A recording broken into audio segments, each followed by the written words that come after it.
Hari Om, very happy to be again sitting with you in the afternoon class.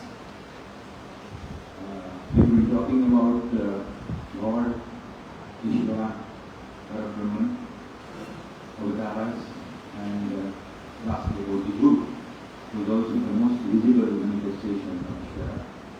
And how do we approach to God? That was the subject of all these days. I think we can conclude it by a subject which is rather abstract. So probably we can consider it as a culmination of all the spiritual learning, and that is normally called as Brahmavidya. We have known what is Brahma, and all the Vidyas which will help us to attain to that Godhead or Brahman, that is referred to as Brahmavidya or the Adhyatma-Vidya. Adhyatma-Vidya Vijnana and the Lord of Bhagavan says in Within chapter 2. Now, we just go in a very schematic way.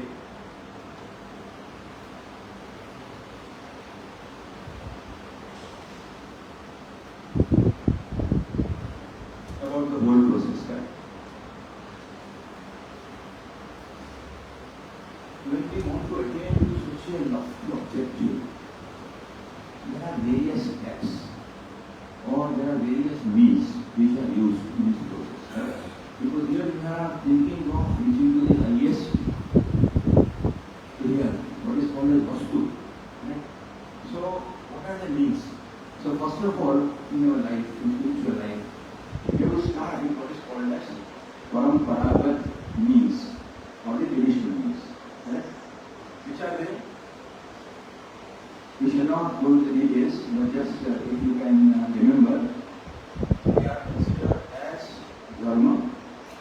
And here dharma has got very long meaning, mainly in terms of the righteous actions and the way one is supposed to conduct in life. That is being understood dharma. Then upasana and then yoga. So these three are considered as traditional. Everybody, wherever you are, normally they will follow this particular means.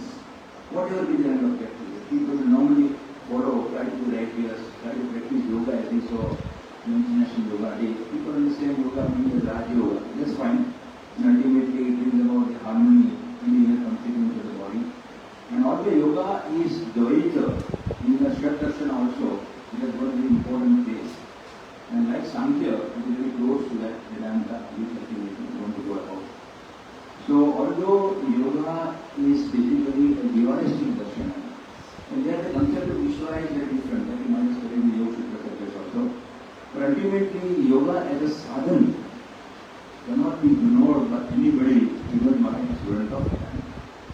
So, these three are called Paramparik or traditional means. Then we go next. And they are called as Bahiranga sadhana. They are called as Bahiranga sadhana. So that is the external means. That is the external means. So which are they? You study that in sadhana Chaturshti. The four means. That is called as a Bahiranga sadhana. Which are they? Vivek, Vairagya, Shava, and Mukti. Since you studied, then we will not spend any time in that. But when you say Viveka, we discriminate between the Nitya and the Anitya, right and the wrong. Vairagya is we do not have attachment or any specific burden desire, either for happiness in this loka or in other loka. That's called as Vairagya. And Viveka and Vairagya go hand in hand. The Vairagya which is born out of Viveka only will last. All other Vairagya is like Sivananda Vairagya, which is bored. Then comes Shambhala. Then we say that some is Manonigra, that is restraint of the mind. Dharma is the restraint of the senses. Then Upara, that is within Dharma, that is called as Upara. Then the Diksha. So while we are pursuing this path, whatever dualities are there, we can face with ease and comfort of the Diksha. Then Shraddha is very important. This is also discussing, right? Unless and until we have got the Shraddha, Shraddha one level in hand, that's also important. That what is that Shraddha basically? That Guru Vedanta Vakyesu Satya Buddhi Avadharana. That whatever Guru says, scripture says, I don't believe it on the face of it, but I have a faith that it might be able to tell me the truth. I don't know the truth, but I have a conviction that these scriptures and this book may be able to show me the way which I don't know. With that openness of mind and heart, we take up the study that is called as a Ashram. The Shraddha is not blind awareness. It's the openness of mind. We are willing to approach, with the hope that we will be able to Shraddha. And Samadhan, that is, you must have known, it is only one pointed chitta. It is like yesterday we discussed in that various obstacles are there in the karma. And once you are able to remove that mala and the vikshepa, you are able to get the concentrated mind. And that is basically appearing the full of sattva. So objective of all spiritual sadhana is predominance of sattva so that the mind is able to concentrate. And finally comes mumukshutva. That is the desire for liberation. It's also called sometimes aspiration. That Rameshwari Maharaj, Maharishi Aurobindo, in the Hindi word of Abhipsa. It's a very nice Hindi equivalent of that word mukshu. I want liberation of Abhipsa. But strong aspiration is there that I want to have that state of liberation. That is called as a mukshu. And as we saw that also, that this is one of the very rare gifts that we have. To have the human birth, to have the company of the saint, and to also have the desire for liberation or aspiration. These are the very unique traits. You should not underestimate them. You must feel very blessed that they are equipped with them. And that is the way to prosper. So having seen that, traditional means, then and then what's the next? Once we go for sadhana Krishna, the end objective is what? We are able to have a cleaner, calmer, settler, and tattva. So, Antara sadhana starts after Vedana. And what is that? Shravana, Manana, and Vidya. This follows in the sequence. Right from traditional, then you go for Vedana sadhana, then you go for the Antara sadhana. So, because here we are talking about the subject which is the subtlest of subtle, and that is not a matter of lived experience for all of us, that is why many Brahmanish Guru are like that. So we approach the Brahmanish Guru, and then through them we hear the words of Vedanta, and when we are hearing, we pay concentration, attention, without thinking much about the righteousness and all of that. Reflection is the time after hearing, we reflect upon that. So once we are hearing, we get the corruption. Initially we ignore it. Once we hear, we get the right corruption. Once we do reflection, then that whatever doubts which were there, they get resolved. Initially you might listen, you might know something, but there is some doubt, this and that. That will be eliminated once you go for reflection. And finally, that Paroksha Jnana has to be, when you say Paroksha Jnana, what is that? If you would like to see another English word, what we call Paroksha Jnana? Any other? Yeah. Immediate knowledge, okay. So you can see immediate knowledge also, or you can also call it intimate appreciation. You can also call it as an intimate appreciation. Something which we have experienced by ourselves as our own, not something different from that. And that also I was talking that any knowledge which can be experienced without any means by itself, that's called as a approach. So that is what ultimately this leads to. And then they say that this Antara sadhana also takes us to a stage which is very close to what is called as liberation, realization. But then there is still be some little thing missing. So then they say that the fourth thing is there. What is that? That is Mahavakya, Sakshat sadhana. That is called as a Sakshat sadhana. What the immediate means. So once we are able to get hold of that immediate means, then that realization becomes possible. So that is the culmination. So if you understand the whole process of acquisition of Atma Jnana, we can consider it as in four parts, starting with the traditional means, then we can go for external Vedana sadhana, then we can go for Antara sadhana, and then we can go for the Sakshat sadhana, that is this Mahavakya appreciation.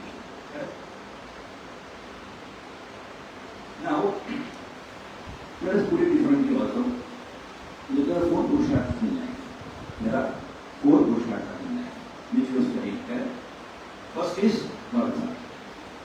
And that is called normally called it as a Dharma, Artha and Moksha. So Artha is the first Purusharth, everybody is performing, right? And what is the meaning of Earth? Earth is something which is not just money or the wealth. But Earth is something which is physically in a broad sense called security. So anything which provides security to a person is called as a. So be it a good wealth, be it a good job, be it a good position, be it a good company, whatever provides us a sense of security for ourselves, that is called as a. Then comes Kama. So what is that Kama? That is pleasure. So yesterday also we were talking, Brahmavidya. So once we fulfill certain desires, a kind of pleasure comes to us. That is called as a Kama.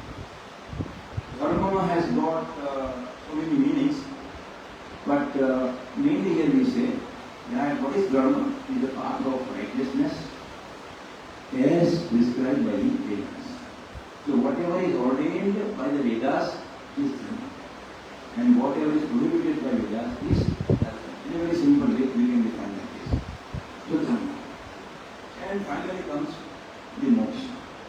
And the moksha, as we know, what does it mean exactly? When you say liberation, it means freedom from all kinds of limitations. Freedom from all kinds of limitations. Now, what are the kind of limitations which we experience? See, let us say if we consider ourselves the body, which we normally do. What is the limitation? That we always have, we feel that this particular body is born, it will be subjected to old age, it will be subjected to disease, it will be subjected to death. So always you feel that I am a mortal being and someday I have to pass away from this particular world. That's true also, but the limitation is always there because our Swarup is Sat. And we cannot accept this that I am mortal like that. So once you identify with the body, this particular limitation is there. That is called as this being mortal. Then if you identify with the mind, then you always have that you are sad, you are happy, you are exhilarated. So these mental states are continuously fluctuating. It is not something which will be there for the whole day or happy like that. Even in a day there can be several fluctuations. Every moment can fluctuate. So the happiness, but the ananda cannot come as long as we confine or consider ourselves with the mind aspect. And with the intellect aspect, because our reality is Swarupa. So ignorance is something which we cannot take easily, which we cannot take. So when we are ignorant for any subject, we will not be happy. And when we say Satchit Ananda, ultimately, why we are not experiencing Ananda also? Swami Sivananda Maharaj used to write very good articles on very good subjects. In one of the articles he says, how can there be sorrow when bliss alone exists? Imagine the beauty of the sentence. How can there be sorrow when bliss alone exists? So if we identify ourselves as Atman, the Swarupa, then we are blissful. How can there be sorrow? But only because we are not identified with that. That is how that sorrow will come. And all the bliss which we get in this life is emanating basically from that Atman. So these are the limitations which we are experiencing. And that is why the need for moksha purusha. Now, having said this, Artha, Kama, Dharma and moksha. Correct? Now, what is the special position for Dharma here? Dharma Purusharth, what is special about this? When you say four Purusharthas, Dharma, Kama, Dharma and Artha are very intrinsic to us. Without any special effort, they will happen to us. We always want Artha, we always want Kama. That is natural to us. We don't have to exert much or do any special effort for it. That's very natural to us. Dharma is something which is also there in a sense some way, some viskara and then things are there, and you try to follow that. And moksha purushartha always is there because we always want that we should be existing for ourselves. We should always have the knowledge chip and we should always be bliss. But we are unable to get it because of the Dhamma like that. Now, what is the role of Dharma here? What is speciality about Dharma? Yeah. See, in a very common sense, you can say that Dharma is a common denominator. Dharma is a common denominator between Artha and Kama on one side and moksha scriptures have never ignored the importance of earth and mind. And in that beautiful book that Swamiji Maharaj got his mother, I was talking to you, when he explained about his mother Mahalakshmi, he says, that because they ignored her, and thinking that earth is something immaterial, not very helpful to us, not very significant to us, we ignore the significance of Artha Purushartha in our life, and that is how we were all enslaved and India suffered a lot. Earth is something which is not to be ignored. Kam is, yesterday also we said, Brahmavidya Kameshwar. So if the Artha Purushartha and Kam Purushartha are founded on Dharma, then they are very, then they have a place. Beyond which we don't have to go, but then there is a definite place for Artha and Dharma. So Dharma is a common denominator. That's how we can say. And moksha is the ultimate state. So unless and until you have dharma, moksha will never come. So that is how, in other words, we can say that dharma stands more for what we common understand as religion, and moksha is something which we stand more for spiritual. So you can do it again, otherwise time will be less and we'll think of it again. So the end of dharma has to be spirituality. End of religion has to be spirituality. If it is non-ending of spirituality, then that dharma is not right. So dharma is a common denominator which leads to. Now let us see that this particular equation is there, and this is considered to be the most important or perhaps the most significant equation which is studied now. See, we have studied about the law of mass action. We have studied about the famous Albert Einstein equation, E is equal to mc square. What do you call it? Energy and mass equivalence relationship. That, energy and mass are interconvertible with a great revelation. But they say that compared to all these equations, the Mahavakya equation which is taught to us by the scriptures, is probably the highest of equation which we can think of. We cannot think of an equation or a kind of relationship that is explained higher than this Mahavakya. And ultimately, we also try to see what are the four Mahavakyas today. But just to take one here right now. Yesterday also the decision was the same. That becomes Cheta. That becomes Cheta. There is such a difference is there. So supposing we have got the Atman, and that Sarupa is consciousness, But then whenever it pervades the prana, the body becomes full of Chetana. Or body or the thing becomes full of Chetana. Or also mind also becomes full of Chetana. So Chetana is a reflected consciousness. Whenever the consciousness is appearing in something, that becomes a Chetana. So Brahma and Chaitanya are equivalent. But because there is no specific English translation, provisionally it is called as consciousness. Because consciousness in a modern, we can understand differently also, right? So if you are realizing your consciousness, that is before. But that's not the objective here. The absolute consciousness, that is called as Paramatma. And yesterday we saw that in association with the supreme imponderable power Maya, it becomes Ishvara. It is also called as Maya Uparita Chaitanya. It is also called as Maya Uparita Chaitanya. Chaitanya which is hidden or which is covered or which is associated with Maya, that is called as Ishvara. And then we have got the same Chaitanya. When it associates with Abhinaya, it becomes Jiva, or it is called as individual soul.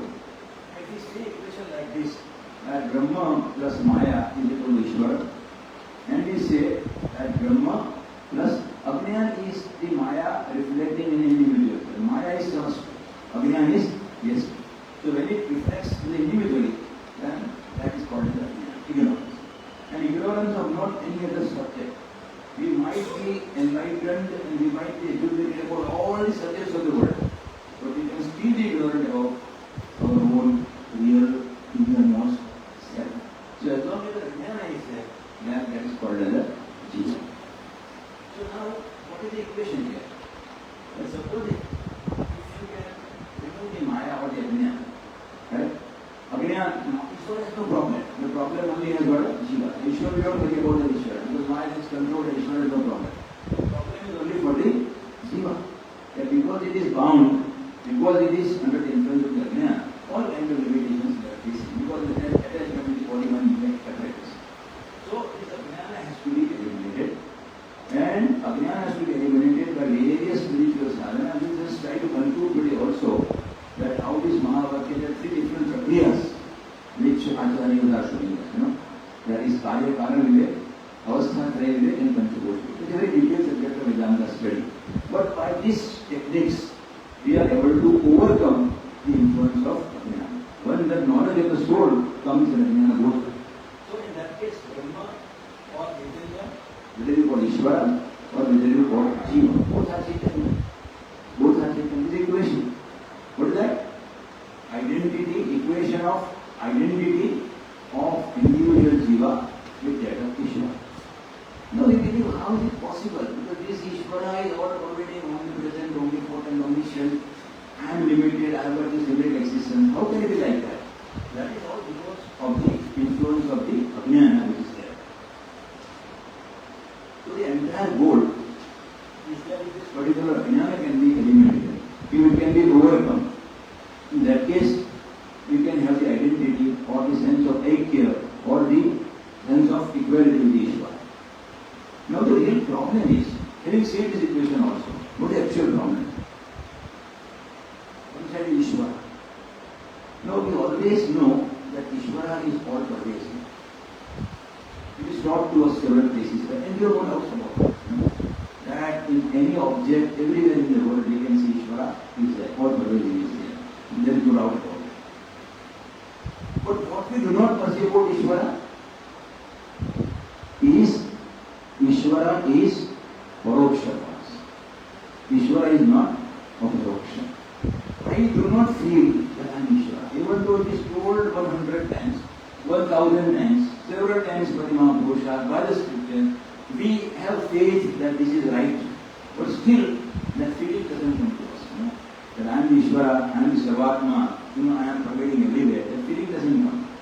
So even after this equation being told to us also, we always have got a feeling that Ishvara and Jiva may be equal, that's true, Aikya, but Ishvara is Paroksha. And that Atman, what we call it, is Aparoksha. Every moment I can feel myself, that I am. We have no doubt about our self-existence. So our own Swarupa is Aparoksha for us. Everybody knows that I am myself. But I am not all for this. I am not all for this. So even after this scriptural teaching, I hope you understand the basic problem. As far as Ishvara is concerned, we are very much satisfied about the all-pervasive nature of the Ishvara. But Ishvara is Paroksha, indirect. We think that some superpower is there, is able to control the universe in so nicely, orderly manner. But we cannot think that it can be I who is equal to that. Right? So, and as far as this Jiva is concerned, it is a Paroksha. Atman will know that it is myself, without any effort, it is revealing to me and I self-existent. So, Jiva is a Paroksha, but it is not all pervasive. We think that it is bound, it is confined within this frame of this psychophysical framework. So, this peculiar problem is there. And the real goal is what? Of the scriptures, Brahmatmekya. We call it as a Brahmatmekya. That is Brahma and Atma, or Ishvara and Jiva, whatever you call it. They are one in essence. Now, this particular thing is so very difficult for us to be able to appreciate. So, yesterday we were discussing the importance of Guru, the administrative Guru. Who is the realization of this? So, in a nutshell, we can just say that in Bhagavad Gita, there are two verses which really explains this. That in chapter 4, in verse 34, I think everybody must have known this verse also. That how do we get that knowledge of Brahmatmekya? And we also say that once we have the Brahmatmekya, once we identify ourselves with that Satchidananda Parabrahman, then we are immortal, then we are full of knowledge, we are full of bliss. But how that Aikya will come? There are three prakriyas that teach. Right? But before that, let us say that what Guru does and how do we do that? So, there are different Upanishads there. In Mundaka Upanishad, that Parabrahman is called as Akrita. Akrita is what? Uncreated. Akrita is uncreated. And all other things are Krita, that is created. Akrita and Krita. And in Chandogya Upanishad also, that supreme reality is called as Satya. So what is called as Satya? What is called as a Akrita? that is something which is my Swarupa. It is not Brahma Swarupa, it is my Swarupa. See, imagine in a very simple way that we are sitting in this particular room, right? And whatever space is there in the room, that we call as a Madhakash. No, right? In Sanskrit they call it Madhakash. And whatever space is outside, that is called as a Mahakash. Now, is this space any way different from the space outside? But then why does it appear that space is different? We can feel the space which is down in this particular room as so many cubic feet or cubic meter, and we calculate our AC requirements like that. So why? This is because that particular Mahakasha, in fact, this is a part of it. It is not part in the other sense. It is the whole thing only. But just because of these walls, it appears that this particular space is different from the space outside. And when they say when you remove these particular walls, automatically that becomes Mahakash. So not that something new has happened, new creation has taken place, correct? Parabrahma is apparently. So it has existed by itself. All the world is created world. And all problems are there in the created world. But Parabrahma is apparent. So that is where, supposing you break this particular walls, automatically this space and the outer space becomes one. They were one before also. It is not that once you break the walls, they will become one. This Akasha is a part of Mahakasha even now also. But because of these walls, that separation appears. Right? So because of that avidya and the effects of the avidya, the separation between this, what is called as Sakshi Chaitanya, that I see myself, and Brahma Chaitanya appears. But practically, it is not different. Now, how such a noble, such a subtle answer can be grasped? So they say, don't worry, God is very great, and God wants that this has to be known to everybody. So they say, Tat Viddhi Pranipati, Pariprashnena Sevaya, Upadekshanti Te Jnanam, Jnanina Tatadachinam. In Bhagavad Gita, the word Guru is used only at two places, and that too in a very normal sense. We are not directly using the word Guru, Bhagavan. But so many different words, Tattva Darshana, for example. One knows the Tattva, the essence, Vastu. They are actually called Tattva Darshana, it's a use of Guru. So what is the requirement? Tat Viddhi. We have to do the prostration requirement. We have to remember that.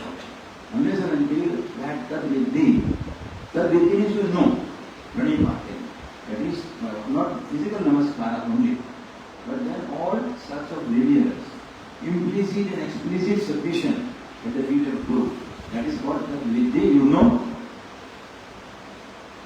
That Viddhi Pranipatina, Pariprashnena. What is Pariprashnena? That you put some most inner question. So our question will be such, that great Guru will be very keen to reply. He will know the curiosity, the intensity of the knowledge which you have accepted, that he will be easy to reply. See, in that Vedanta school, they have a very jocular thing to say. They call that so many people, they are interested only in asking questions. They will not be interested in answers.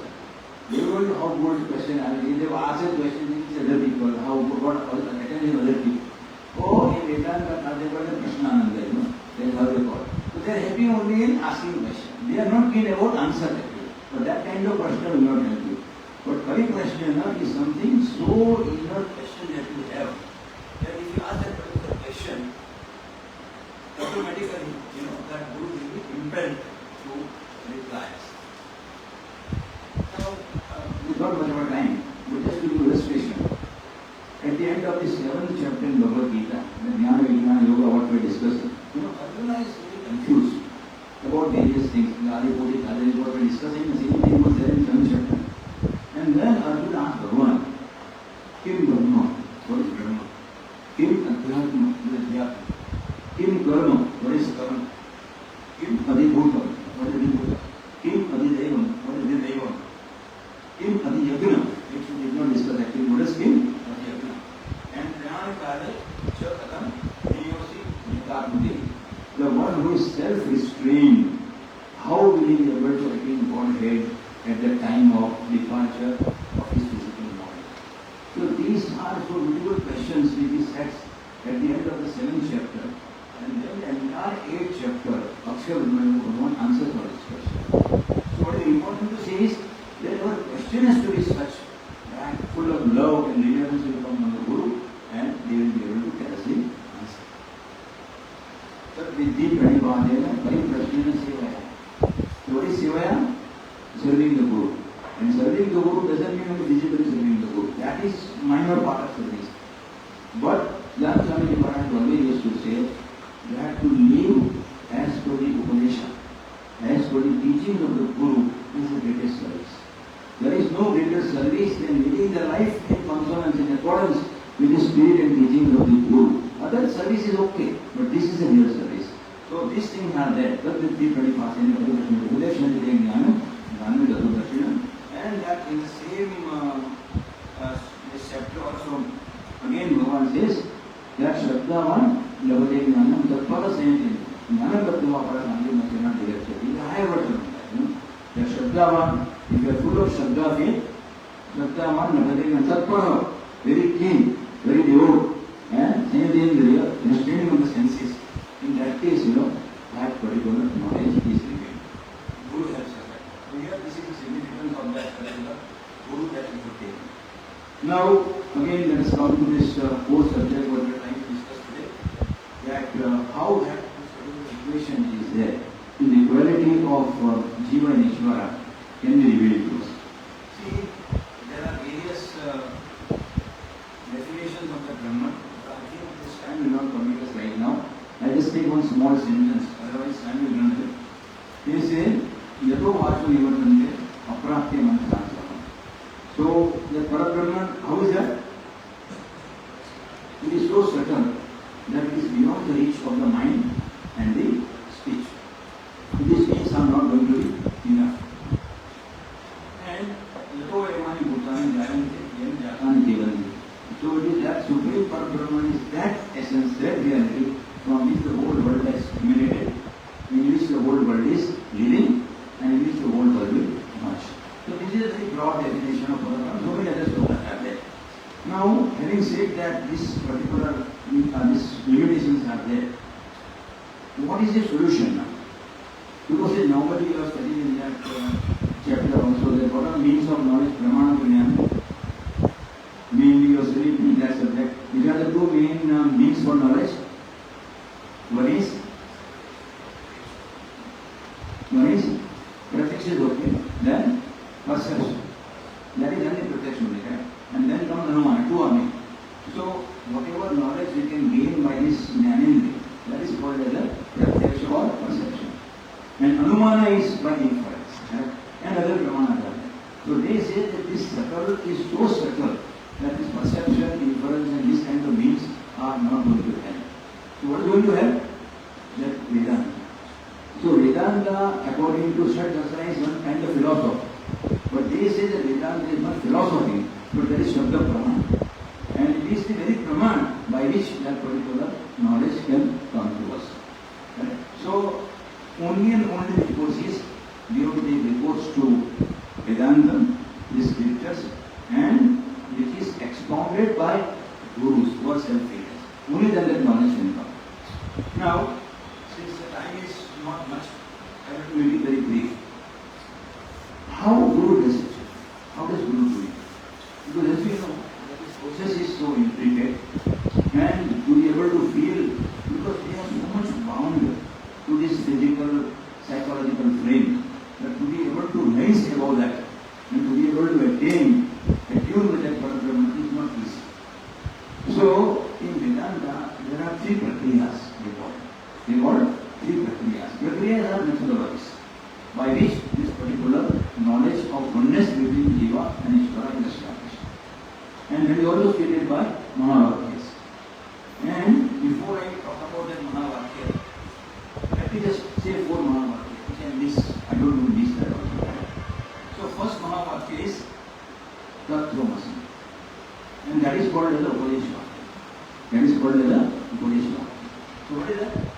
Tat is that Ishvara, or what is Paroksha to us. And Tvam is you. So what is that Paroksha to you is not very different from you. Or whom you call Ishvara, whom you call Jiva, they are not different in essence. They are different only because of the Upadis. But many Upadis they are same. This is called as the Upadeshvakya. This is is what teacher says to the Guru. And let me tell you, there are not only 4 Mahavakyas. Mahavakyas can be many. In any Upanishad or any scripture, any thought which will help us understand that Jiva and Ishvara are one. Often they are one Mahavakyas. But for the sake of convention, they have told that there are 4 Mahavakyas. So one is Upadesha Vakya. Then there is one called Surupa Bodh. That is in Logveda, I tell you. And that is called as Prajnanam Brahma. That is called as Prajnanam Brahma. What does it mean? Consciousness is Brahman. Consciousness is Brahman. Surupa. What is that Brahman? If you want to have the identity, you should know what is Surupa. So that's it. Surupa Bodh. Prajnanam Brahma. That wherever there is consciousness, there is Brahman.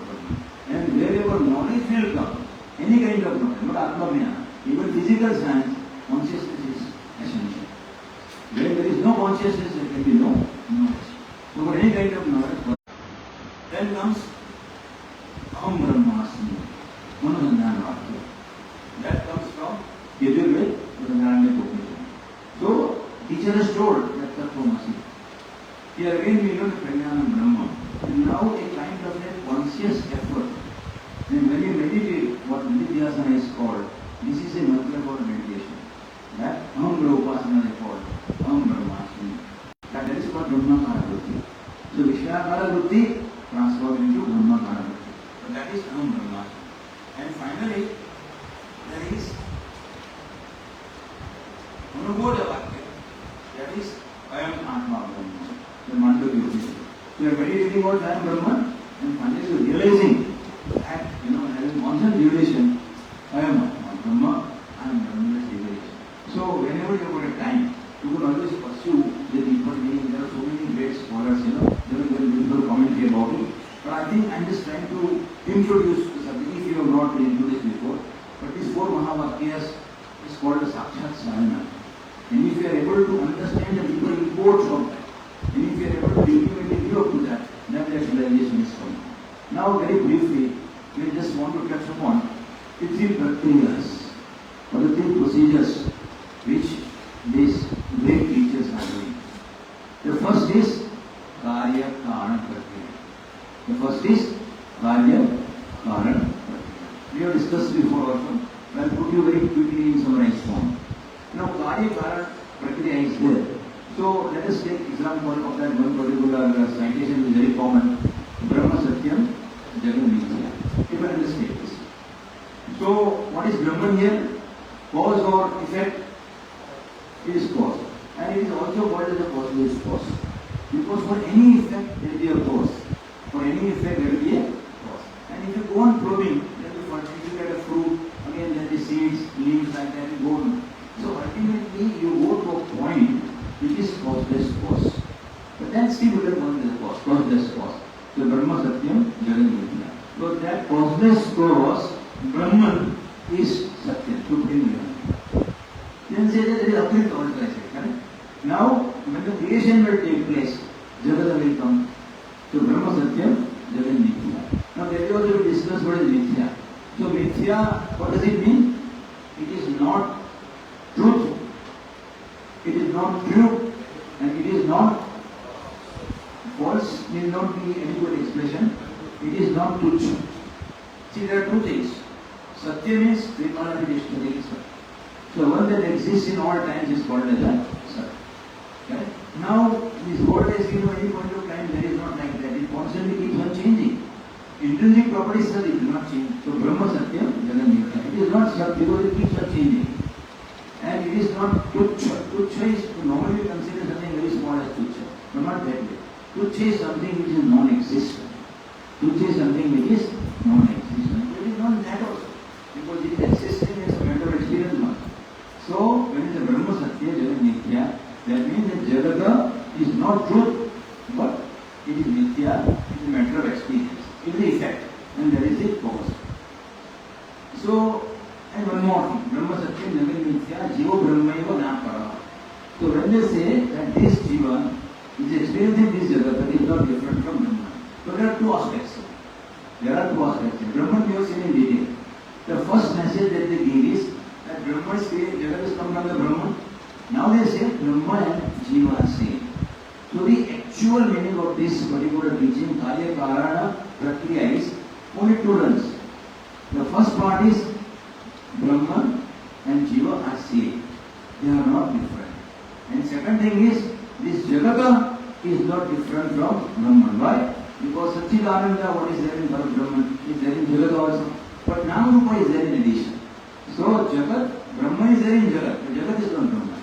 Right? So now, just in 2 lines if we conclude, the message of this Karya Karana Prakriya is that this Brahman is Jiva or Atman, and this Jagat is not different from this.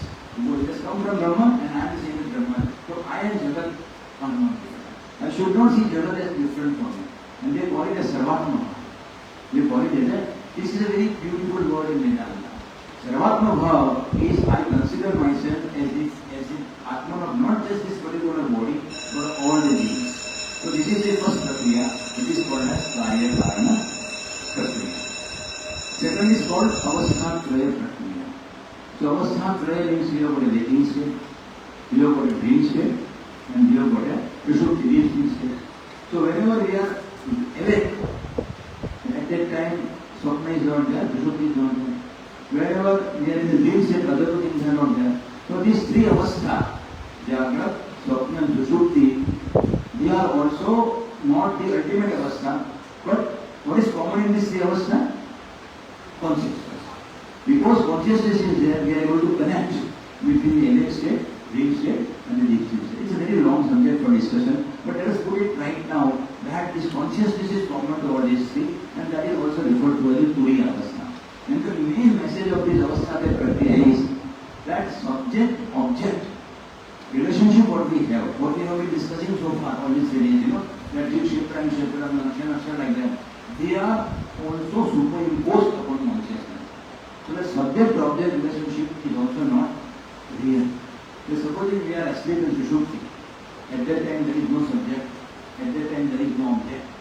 Or even when we are living in some other normal time, supposing we are enjoying a very blissful moment, supposing we are eating some mango juice and we are so happy with it, that subject-object relationship also goes away.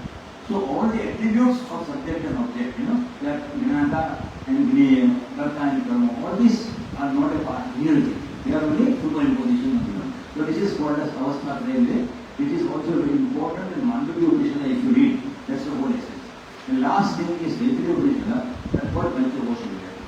Where all we have seen that there are no 5 koshas, there are no 5 layers, but these 5 koshas, this different physical, psychophysical frame acts as a kind of a kosha of the reality. And just because we identify with this physical body, it feels I am mortal. Just because we identify ourselves with this prana, we think I am hungry and thirsty. We identify ourselves with this mind, we feel I am calm, I am agitated. With this buddhi, we feel I am excited, I am ignorant. And then another kosha I am down. So they say these 5 koshas, or the psychophysical personality which are there, for identification with that, acts as with a kind of a kosha. So if you go in detail, it's a very, very difficult subject. I don't think I am a very great teacher for teaching this subject also. But I will just try to put in a nutshell what does it mean. So ultimately, this Atma Jnana, or this sense of oneness of Jiva and Ishvara, what is called as self-realization or approximation, that is the goal of Jnana. It is a very abstract subject. But maybe have aspiration, maybe one should grow, stay for a very long time, maybe take repose to teachings of Mahapurushas and scriptures, and at some point of time, able to understand this fundamental equality between the individual and the universal, Jiva and Ishvara, not at the intellectual level, but as a matter of our intimate, immediate experience. That is the source of absolute knowledge and absolute peace, one is called as Sivananda. May God and Buddha bless, enable us to attain this most hopefully, most prayerfully in this very way. I am very glad that you are all spiritual aspirants, you have come from different parts of the country, offered your devotion